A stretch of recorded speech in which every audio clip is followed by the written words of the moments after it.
అంత ప్రశాంతంగా కూర్చున్న శంకరుడు ఒక్కసారి పైకి లేచాడు. ఒక్కసారి పైకి లేచి ఆ జటలు ఊగిపోయేటట్టుగా గిర్రగిర్ర తిరిగి భూమి కంపించిపోయేటట్టుగా తాండవం చేసి ఆ జడలలోంచి ఒక జటని విరిగి భూమి మధ్యలో వేసి కొట్టాడు.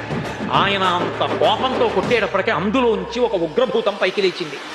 అభ్రంలిహాదభ్ర విభ్రమ ప్రభ్రమ కృణీల దీర్ఘ శరీరమర ప్రజ్వల జ్వలన దీప్త జ్వాలిక జ్వాల జజ్వల్యమాన కేశములు మెరయ జండ దిగ్వేదండ శుంఠావ దొర్దండ సహస్రద్వితిహేతి సంగమప్ప వీక్షణత్రయలోక వీక్షణద్వితిలోక వీక్షణతతి దుర్నిరీక్షమగుచు గ్రకచ కఠిన కరాల దంష్టలు విలుంగ ఘన కపాలస్తు మలికలు తనర అఖిలలోక భయంకరుండగుచు వీరభద్రుడు దయించమారట రుద్రుడుగుచు.